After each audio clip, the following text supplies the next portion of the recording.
Hello and welcome to Chasing Leviathan. I'm your host, PJ Weary, and I'm here with today with Dr. Viren Murthy, professor of history at UW-Madison. And we're talking about his book, Pan-Asianism and the Legacy of the Chinese Revolution.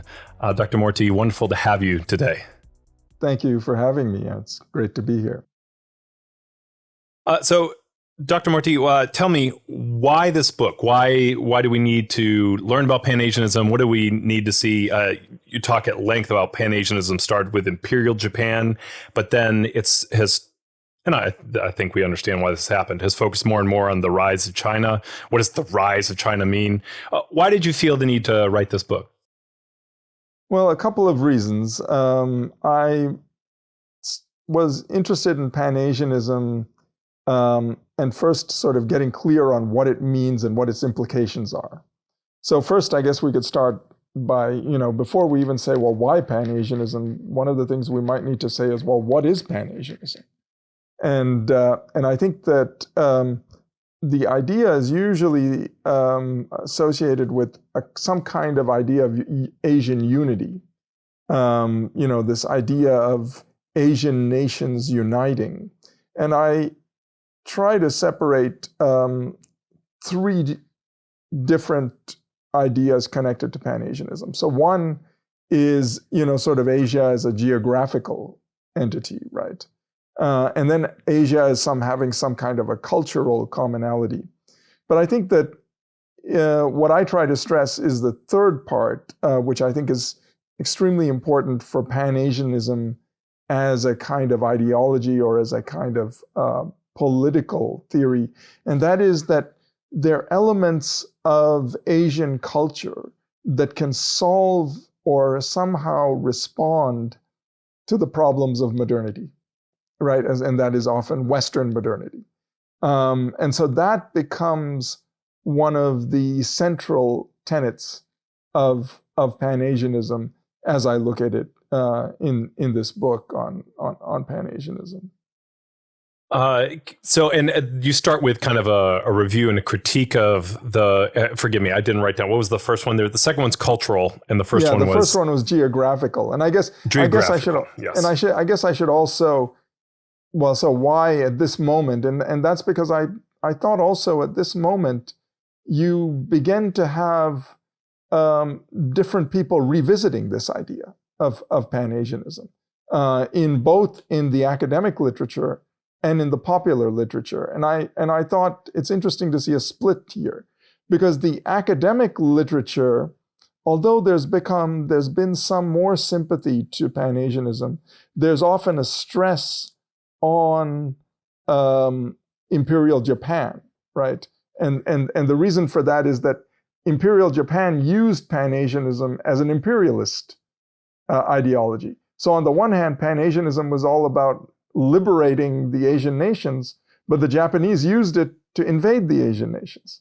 So there's that kind of discourse. But then on the other hand, you also had the idea of, but wait, Pan-Asianism is actually good because, we have this unity of Asian nations against, a West and American imperialism and all of these kind of things. That may be not a bad thing. So there was a rise in it, and so I began to see, well, what is really the content of some of these Pan-Asianisms? And one of the things I try to stress in both right-wing and left-wing Pan-Asianism is some kind of confrontation with capitalism. So that's a lot of things there that I put on the tip. So it's usually anti-imperialist. But what I try to say is at the same time, it's also a kind of anti-capitalism as well, or and this is true for both the right wing and the left wing Pan-Asianists. And in your book, you're talking a lot about China and Japan. You do mention, I think, Singapore.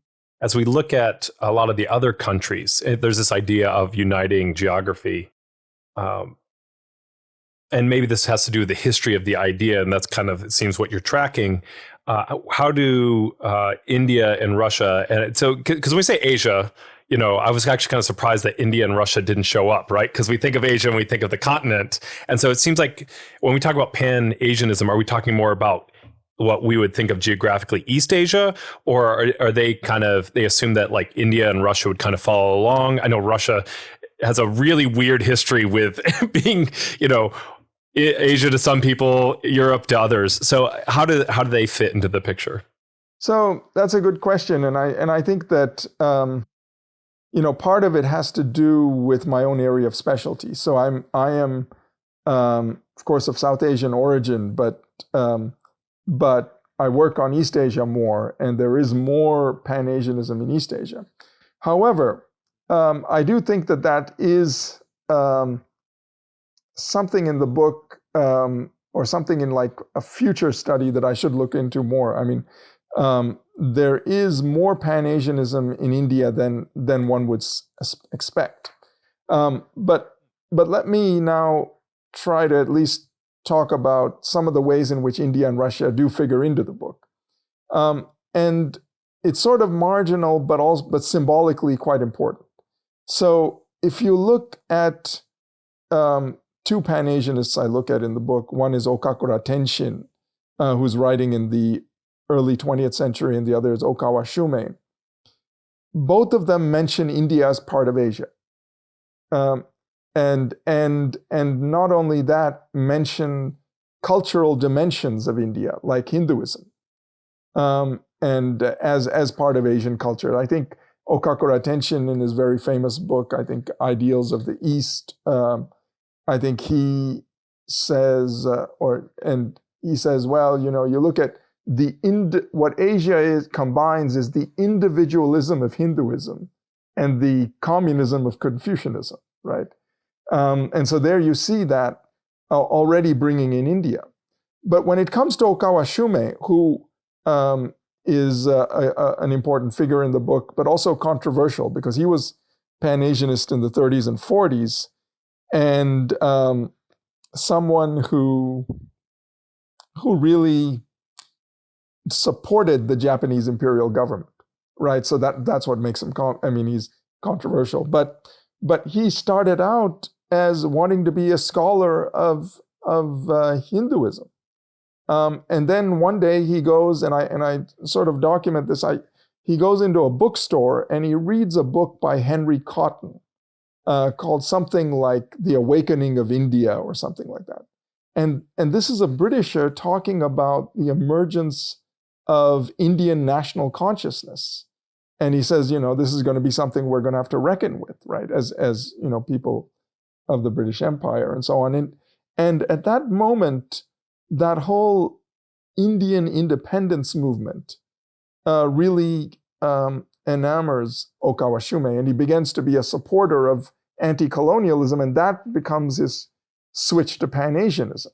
As and not only that, he also helps certain Indian freedom fighters hide in Japan, because remember, at that period, Japan and England, for a period, they were quite close, right? So that when Indian freedom fighters came to Japan, the Japanese government didn't want them there, right?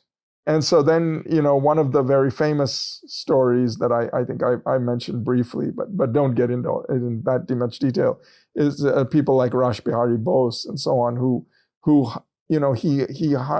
Okawa helps this person hide in this somebody's basement, but the person's basement, and the person is actually a restaurant owner, and so it's a really famous story because Rash Bihari Bose is often credited with being one of the people who founded Japanese curry, because he's sitting in the basement, he doesn't know what to do, and he starts making curry, right?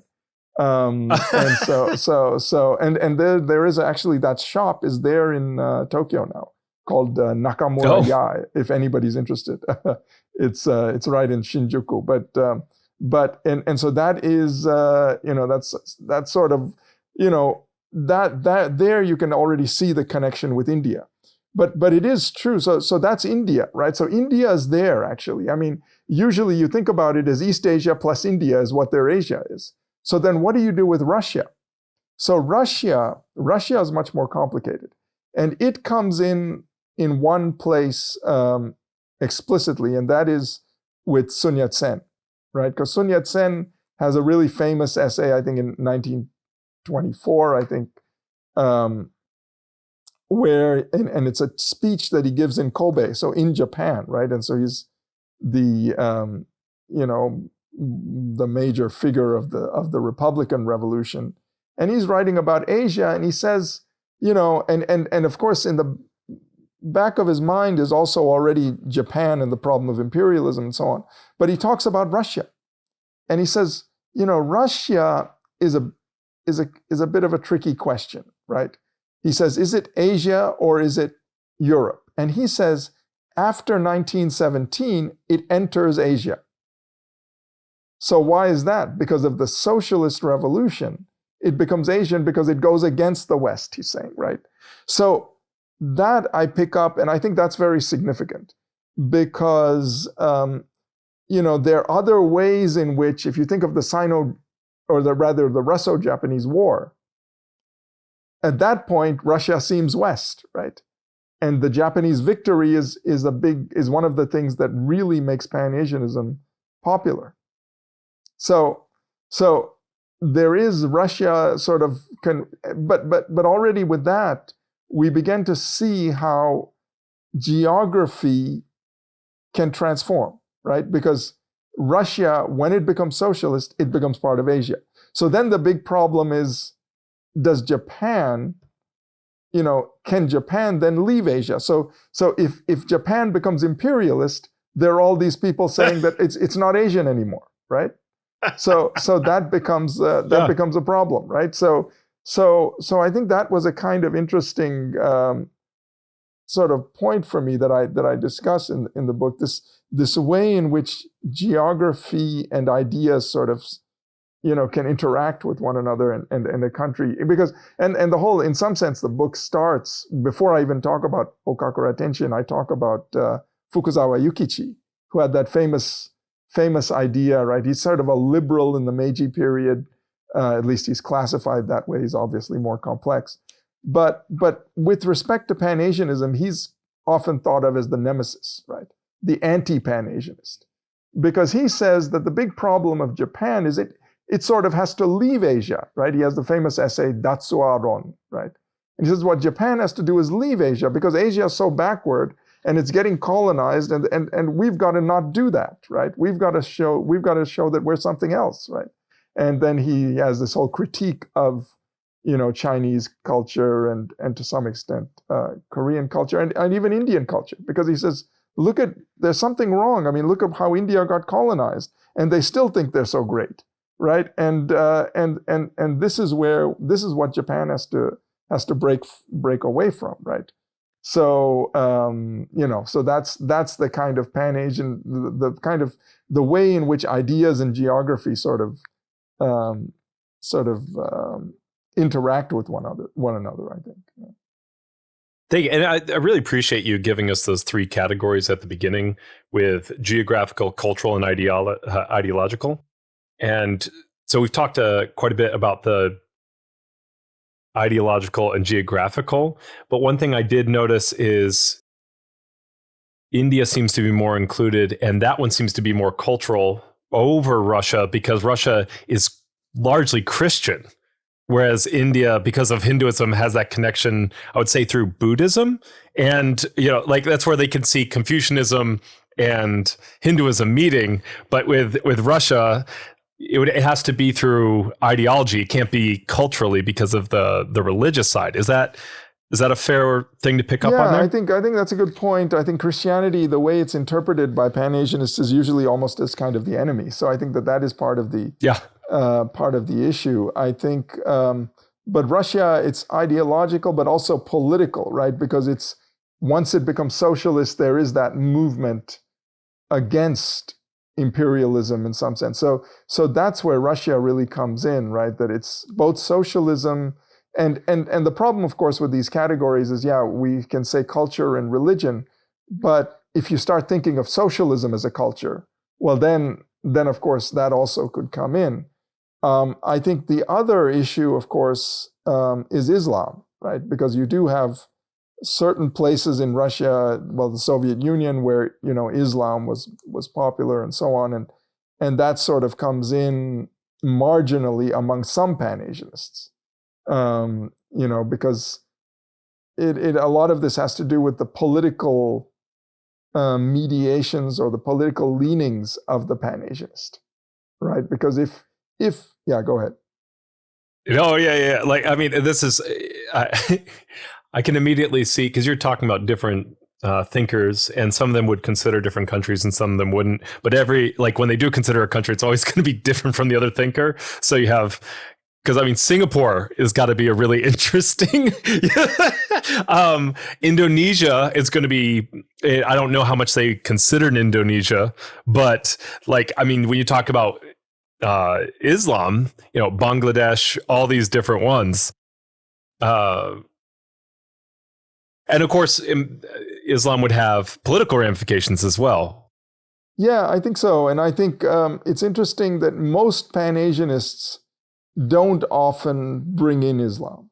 And I think that's an issue. I think, but I deal with one who I mentioned already, Okawa Shume, who is very famous for bringing in Islam. And indeed, he's one of the first translators of the Quran into Japanese. So, and he really tried to bring Islam. I mean, he's a very fascinating figure because he's someone who not only brought in Islam, but at a period he also wanted to bring in Judaism. As an Asian kind of religion, right? Because and what he talks about is actually the unity of religion and state in all of these religions, right? So he talks about the Muslim Sharia and things like that. So I think that's kind of important. So that he tries to say, I think he looks at Taoism, Confucianism, and Islam in one essay, and he says, well, they all unite politics and religion. And that's what the West can't quite do, right? The Western, because of the separation of church and state and so on. So you can begin to see how this can feed into a kind of right-wing kind of ideology, even though it's one that's very seductive. Because when I read Okawa Shume, I really began to see, there's a lot that I agree with, like, the rule of money, the way in which you got the abstract individual running around, people are being, huge inequalities, plus colonialism. And so you read all of that could almost be left, right? Indeed, because Okawa Shume is the one person here in the book who actually was, he enters history in a certain way because of his, sort of heading these propaganda schools for the Japanese government and so on. And he is then tried as a Class A war criminal. We don't have the whole trial on YouTube or anything, but we do have a very important moment, and that is when he is sitting behind Tojo Hideki, right, who was the leader of Japan, and he's also a Class A war criminal. And he's bald and stuff, and he slaps him on the head, and then he's taken away. Okawa Shume is taken away for being mentally unfit to stand trial, and that's why he doesn't end up going to being executed, and he spends like the rest of his time in jail, where he translates the Quran. And so very fascinating figure. But again, someone, who's in that kind of right wing, but very anti-capitalist, and saying a lot of things that overlap with the left, right? Which, maybe is sort of relevant for our contemporary period as well. So, so I would love to get into those critiques, the anti-capitalist side of things, the anti-colonial side of things. But first, can we talk a little bit about Hegel's sublation and why you thought that was a good way to start, why you felt that was a good concept to introduce here? Yeah, so there's a lot of Hegel in the book here and there, and that's sort of unusual for Asian studies and and even not just books on Pan-Asianism, but more generally. And I thought there were two reasons for that. One is historical, and the other is philosophical. So philosophical because I'm interested in Hegelian philosophy, but historical because I found at least two of the figures I dealt with, Okakura Tenshin and Okawa Shume, side by side with their interest in Indian and Chinese philosophy and Japanese philosophy, they were interested in Hegel and German idealism. So Okakura gets some of this through, his interest in art history and so on. And Okakura was actually studying philosophy and so on. Like Okakura, I think, studied with Fenollosa and people like that when who was teaching like Hegel in terms of art and so on. But specifically with the problem of Hegel and the problem of sublation, I thought that if you think about the term sublation, right, Aufhebung, it has two ideas connected, right? One is to negate, and the other is to preserve and raise, right? So that's why you find in, the French translation was actually relever, right? To actually raise again or something like that.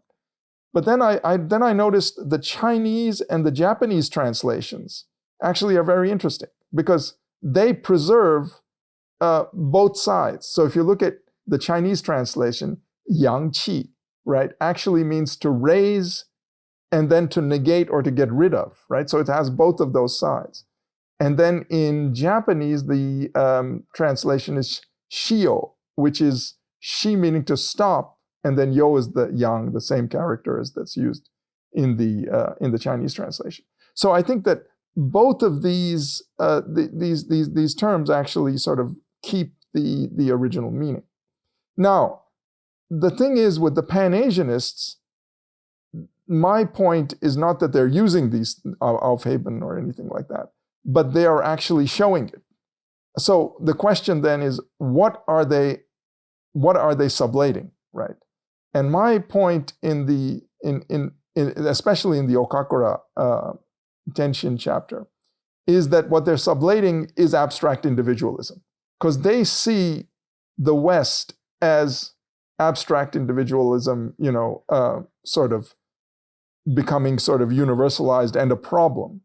And so the sublation that they do is actually to then transform it, right, or sublate it using East or Asian forms of community, right? So this is why Okakura Tenshin will say, well, yes, the West have this idea of freedom and it's all about egoism and greed and so on.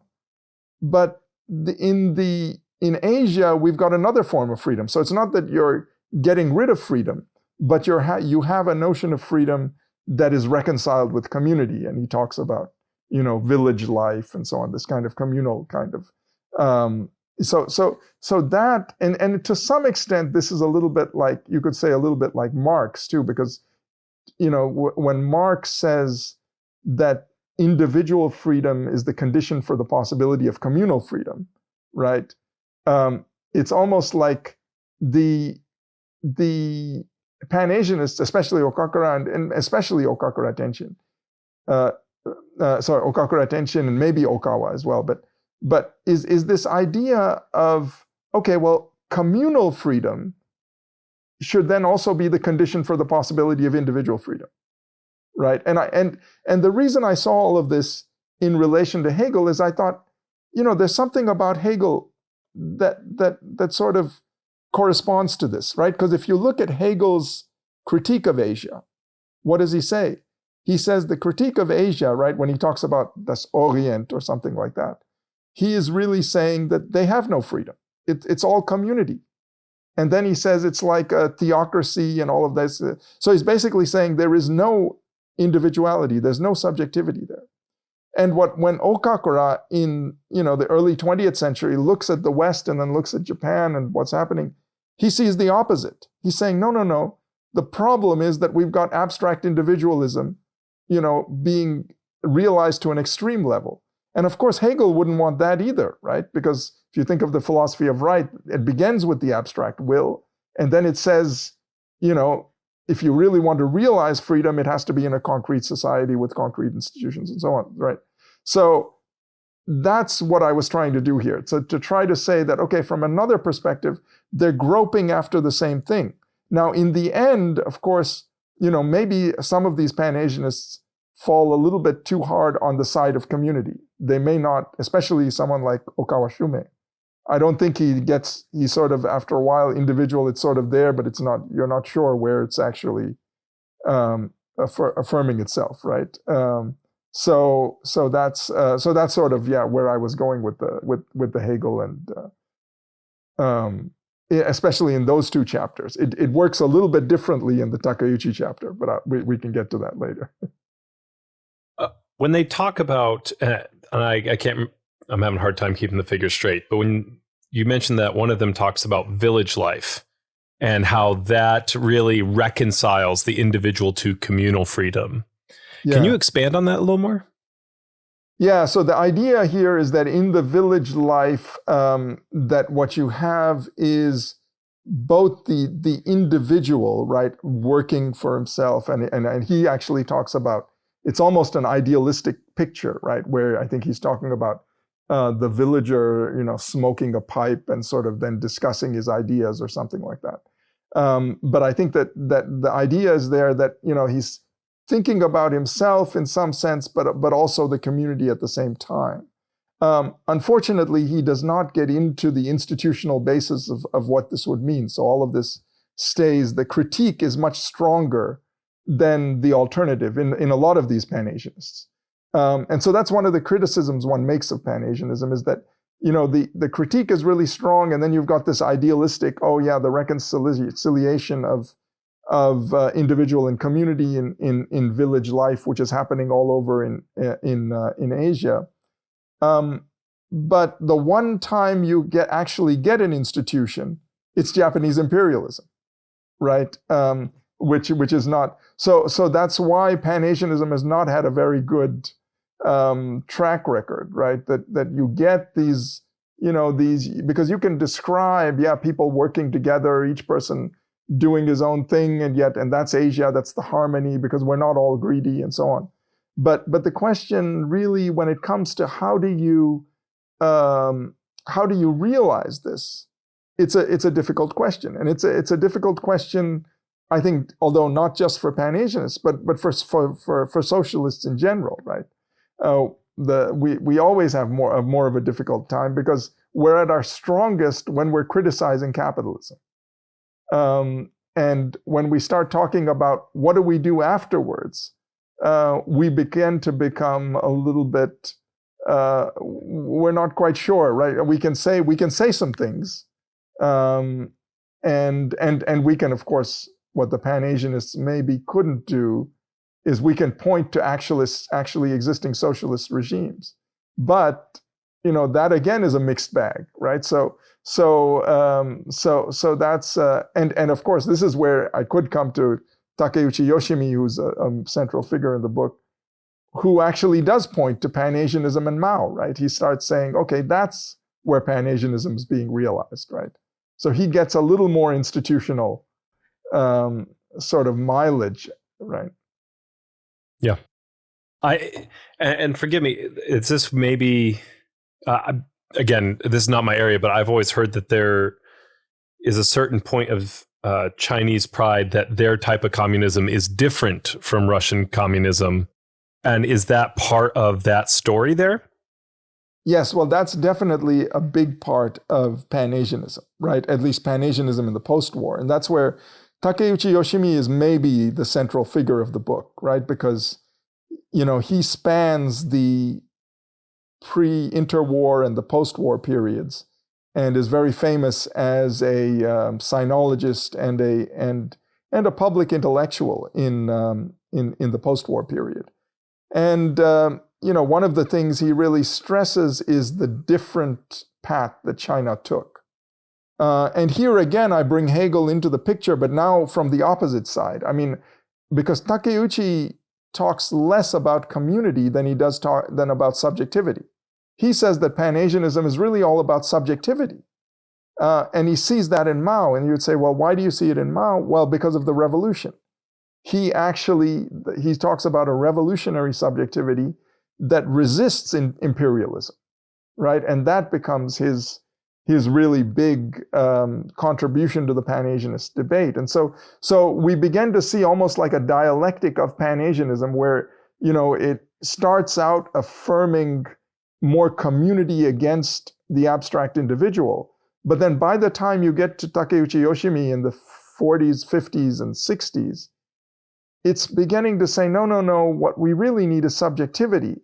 And he says that that's what China has. And he's also doing a critique of Japan because he's saying Japan doesn't have it. So why would he want to say that? And that's because he has to respond to all the people who say Pan-Asianism's finished because all it got us was Japanese imperialism. And he says, no.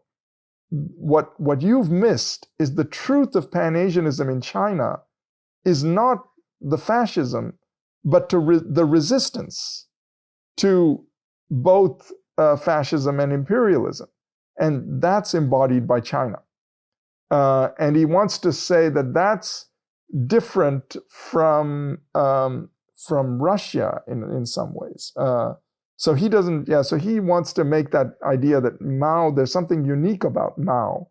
And that's both unique, but at the same time, might have something in common with other Asian revolutionaries. So he might bring in Gandhi and Nehru or something like that, and see that as different because the relation to imperialism is different. And so that I think becomes another strand of Pan-Asianism that again is trying to unite community and individual, but at the same time is placing the emphasis on subjectivity and individuality, because it's an argument that even say liberals like Mariama Masao had made. Some people compare Mariama to Hannah Arendt, but there's a critique of fascism there that says that there's a lack of civil society, there's a lack of individuality and so on, or subjectivity, that makes people prone to just say, oh, the fascists are coming, let's follow along, right? And Takeuchi wants to say the same thing, but give it a kind of Pan-Asian twist, to say, yes, but if you just follow along and say, okay, now we're going to become liberal, you're actually not affirming subjectivity because you're just following the West rather. And so he's saying, no, but China is doing something very different, and we have to pay attention to that. Which, when we look at Japan during this period, we do see a lot of what we would call Westernization, so we could understand where this critique is coming from for him. Yes, very much. And so there's someone else, another group that I'm sort of interested in, but I didn't write about in this book, is the Kyoto School of Philosophy, right? And that's something I might write about more in the future, because they are people like Tanabe Hajime, Miki Kiyoshi, Nishida Kitaro. These are all, some of them, like Tanabe and Miki, went to Germany to study with Heidegger, right? And when they come back, they want to then unite German philosophy, so Hegel, Heidegger, Kant to some extent, but also like French people like Sartre and so on, with Asian philosophy, and have a kind of resistance to Western modernity that they felt is sort of pervading Japan. And so there was a lot of reaction to that kind of Westernization, modernization. But these are people who are sort of in the middle, but again controversial, because some people of the Kyoto School also supported the imperial government and Japanese fascism as really resisting the West. So so that's right. Then and of course, I'm sure from the Korean point of view, they're not going to be happy with the Kyoto School for obvious reasons. Yeah, I think it's very complicated. The Korean and both the Korean and the Chinese are complicated, because there were Koreans who were somewhat sympathetic to the Kyoto School. And there were Chinese who were sympathetic with the Japanese. So we have to remember this. It's quite complicated because, and this brings up another whole big issue that I don't deal with in my book, but others have dealt with it. And that is the problem of collaboration, right? Because collaboration and Pan-Asianism, you could argue that Pan-Asianist ideology facilitated a certain amount of collaboration because there were people in China. I know the Korean case not as well, but in the Chinese case for sure, you have very famous people like Zhou Zuoren, who's the brother of Lu Xun, maybe the most famous writer in modern China. So he was a collaborator, and there was a sense in which he saw, and he stressed the local village, as both resistance to modernity and a place where you could have individual and community that is not mediated so much by like abstract industrial production and the abstract individual. So these are people. There are a lot of people like this who are fairly prominent intellectuals who were really getting into this kind of, who are sort of saying, we do want to have some kind of resistance to Western imperialism, and maybe the Japanese are doing this, right? So that's the kind of, and of course in China, these people are all very, very heavily criticized at this point, right? Because the other person, of course, is Wang Jingwei, who was actually even, head of a puppet government for a short time, right? But these guys were all at one point sort of revolutionaries, right? And then they get enamored with the Japanese, the Japanese project. So it's sort of complicated. That I think at one level, when we look at them now, I think there's probably a lot more criticism in both China and Korea. But if you think about it then, we shouldn't forget that there were people saying, maybe they're onto something here. And that shows the doubled nature of Japanese imperialism. It's quite complicated because, and this is something that Takeuchi Yoshimi really brings out, and it's a controversial position, but I'll state it. And what he says about Japanese imperialism is he says it's imperialism against imperialism, right? And so in that sense, he wants to say that these guys, a lot of them are sincerely imperialists, but they're also sincerely anti-imperialists. And maybe I should rephrase that, because there's a sense in which they don't see their imperialism as imperialism, right? But they see themselves as anti-imperialists, right? So I think that's the... And forgive me, it's the, probably for obvious reasons, the history that I know better, but would the parallel case be the way that at a popular level, when people look at, the ultimate bad guys are Germany and eugenics are like the ultimate evil. But when you look at, and that's now, right? We're very critical of, for obvious reasons, 1920s, 1930s Germany. But at the time, the United States had a very robust eugenics, so it's easy to look back and say, and have this severe critical attitude. But at the time, considerably more complicated. Yeah, I think so. I think there is that. I mean, there's also the whole question of how we look at Heidegger, for example, right? Because the Kyoto School and Heidegger, they're very close and very similar in many ways. I mean, for obvious reasons. Now there, of course, there's also the complicated issue of whether there's some people who study the Kyoto School who say that Heidegger got some of his ideas from the Kyoto School. So that's another, that's another whole can of worms that I don't know if we want to get into, but the maybe reason, a different episode. Yeah. But the reason is because Heidegger often used to invite these people like Tanabe and Miki to his house, supposedly, and he'd talk a lot. And so there was some idea, there could be, this is a possibility.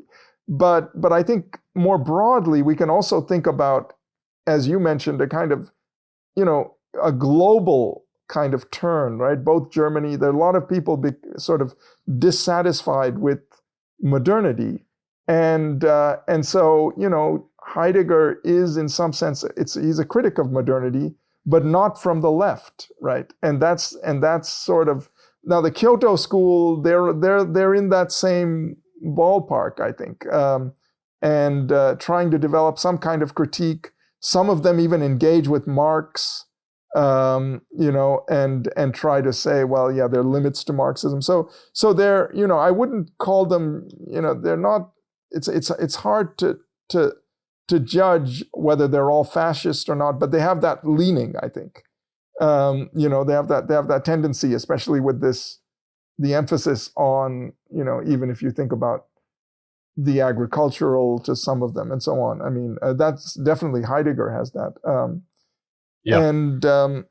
So I think that, but I think that there's one other thing when we bring in Germany, and I wonder whether it's important, but it's something definitely for the book worth thinking about, and that is the problem of Asia, right? Does Asia make a difference, right? That when we talk about Japan and China, there's a sense in which we're trying to unify, places that are being colonized, and resist colonization.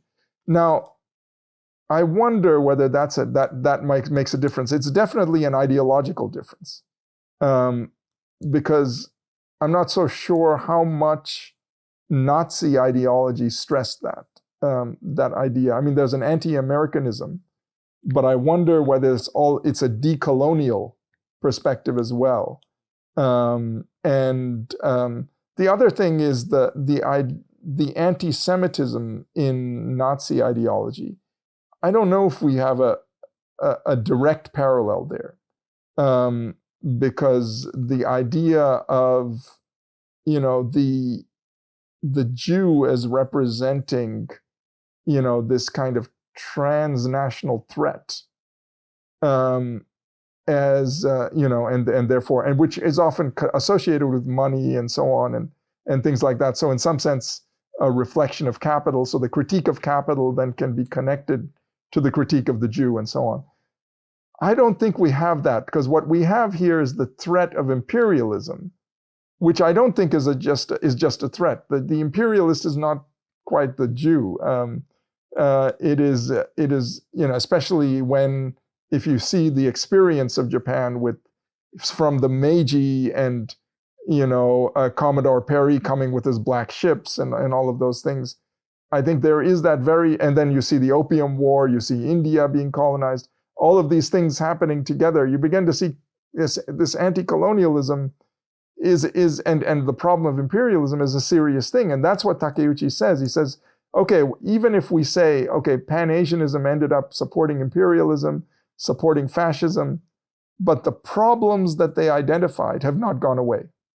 Because the minute you get to 1950, what do you have in Japan? You get the American occupation, which he says this is another colonization. We are now saying, the Americans, they're the liberators, but they're really colonizing us, right? And remember that this is a place where Takeuchi is seeing 1947, India's independent, all these other places become independent. And he says, but Japan is now colonized. And not only that, he's saying afterwards that Japan is going to keep being colonized. And one could argue that even today it's sort of colonized. Because you look at Japan's foreign policy, it has to just follow the United States. And this is also an important point and it's connected to China, because remember, at that point, the US was not recognizing communist China, right? It was recognizing Taiwan.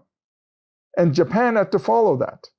But the intellectuals were like, hey, this doesn't make any sense. This is a huge country. And so even the media at the time was more sympathetic to China, the so-called Red China, right? And that's where Takeuchi sort of comes in, right? And he sort of gives a voice to this and a kind of theoretical support. Thank you. That was a lot, but really good. I want to be respectful of your time as we look at things here, but I wanted to ask you, what does the future of Pan-Asianism look like? So where do you see it going in the future? It seems to be more of an emphasis on China and China's leadership, at least for what I'm seeing in your book. But I don't know if it's fair to ask for predictions. But what are like maybe the current trends that you might see for the future? Well, yeah, I think it's a complicated question, and I think we also have to look at what happened to Pan-Asianism. So I try to bring us up to that point in the book, and I think that again, to pick up where I left off with Takeuchi, I mean, he gets in the 60s, he gets into a huge debate with a anthropologist named Umesao Tadao.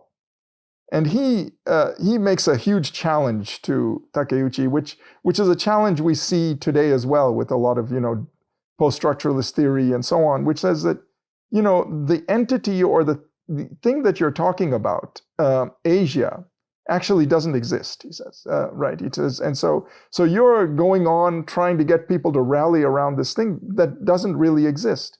And he says, let me give you an example of why I think it doesn't exist. And he says, I went to India and I go to France and I feel much more at home in France. They've got cafes just like in Japan, and India, it just looks completely different to me. So I don't know what your basis is for putting us all together. And then he comes up with a very complex theory of, which we don't need to get into, as to why Japan is closer to Europe, especially England and France. But it has to do with being on the periphery of empires. Like they're on the periphery of the Roman Empire. He says we're on the periphery of the Chinese Empire. And so we developed much more, in different ways and so on. And that's when Takeuchi comes back and he says, okay, what we have to realize is that when I talk about Asia, I'm not talking about, any concrete kind of geographical entity or so on, or even some kind of how you feel or anything like that. What I'm dealing with is very specifically a movement against imperialism. And if that movement is present, you are part of Asia. So then Umesao sort of says, well, okay, but then can you give me an example of a country that then is not geographically in Asia, but is according to your definition? And he says Cuba. So Cuba, he says, is part of Asia. Okay, all right. So this is the 1960, I think it's around 60 or 59. That's around, yeah. So just around the Cuban Revolution, I think. So then what we realize, what's happened to Asia? Asia has now it's become totally despatialized, right? So yeah. What it ends up being is the third world. So I would think yeah. Would it be similar to Global South? Yeah, I think now we talk about Global South, but okay. At the time right. we talked about third worldism, and so I think that if we really want to talk about the future of Pan-Asianism, we have to think about the future of the unity of the Global South, or third worldism. Does third worldism still make sense? And this is where we have to think about, because the third world as a category starts to unravel around the 80s, right? We get some kind of third worldism going on, up till then. But after the 80s, we don't see too much of the third world, and then we get Global South. But the Global South, does that have the same power? I mean, can we talk about like the unity of the Global South? I mean, there was a whole movement called, third world nationalism or third world, which tries to both at the same time confront imperialism and then unite as sort of create socialism. And the question really is that project still viable? And I think that is the real question. And in all of this, the rise of China is important, and how we think about China.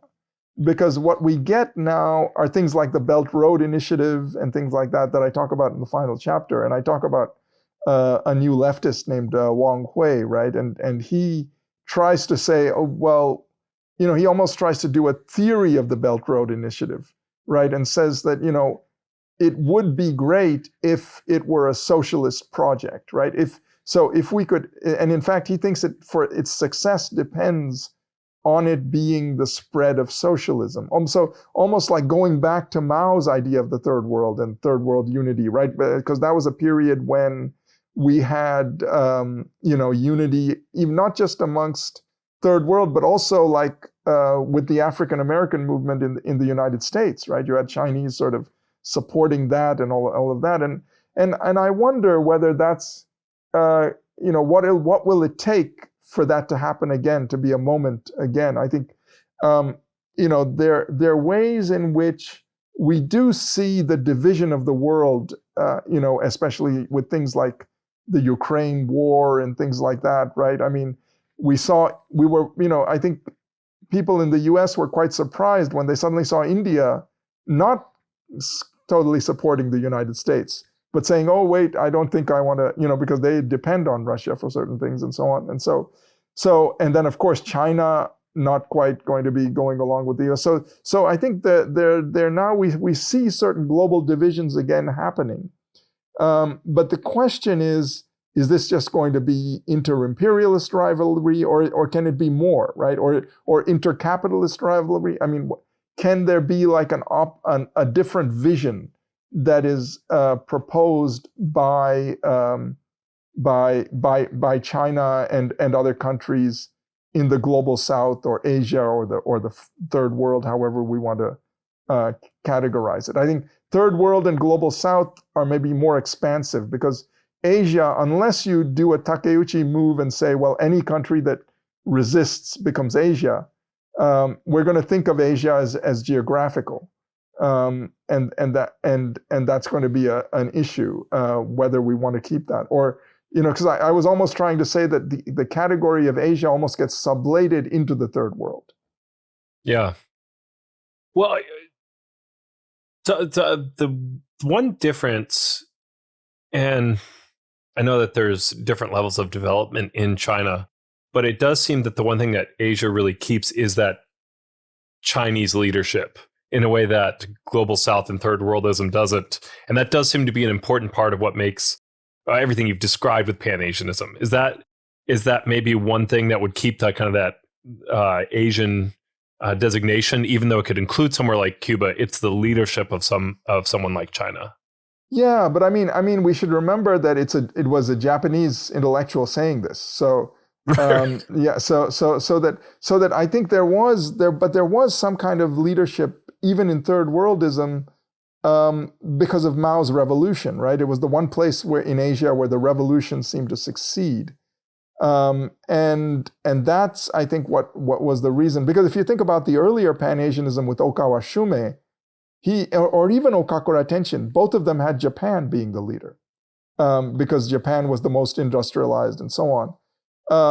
So I think that the question of leadership is sort of up for grabs in some sense, but I think that in today's world, because of China being the rising power, it might, there is a sense, and when I was in China a couple of years ago and attending some conferences, I began to see certain people, who were, professors, but also people connected to the government, sort of saying that, China is a model now for the rest of the world, right? For the global South, at least, of development.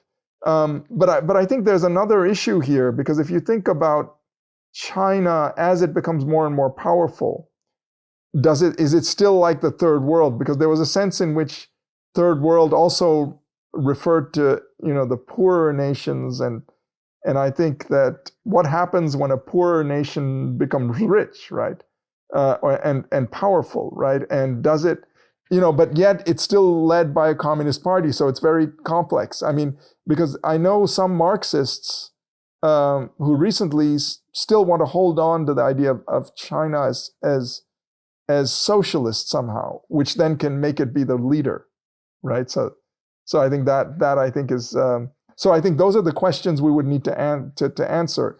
I don't answer those in my book, but still. Well, and they're ongoing questions, right? They're questions that we're going to see answered by people in a lot of ways making policy decisions.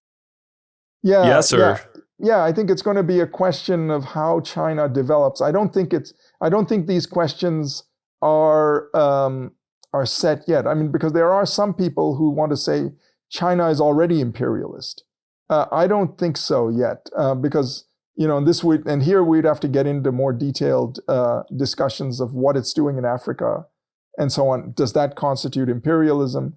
If so, how are we understanding imperialism and so on? I think it's, there, but at the same time, I don't think it's the spread of socialism either. So there are certain interests that seem to be driving the policy, but I don't think that they want to change the government. They're at this point, and not even because I mean you think about U.S. imperialism. A lot of it is about regime change and influencing the government, right? To right. From the 50s with the overthrow of Mossadegh in Iran and so on, right?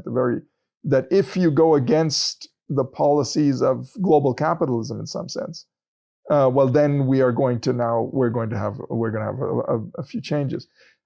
I don't think it's come to that with China yet. What happens in the future is a question I think we'll have to see, because I don't think it has at this point, I don't know if it really has the capacity to do that kind of thing. Well, and it's not fair to have you answer that because you're a historian, not a prophet. So that's yeah. People say I'm a philosopher masquerading as a historian. So, Dr. Murthy, absolutely wonderful having you on today. I really appreciate it. Thank you. Thank you.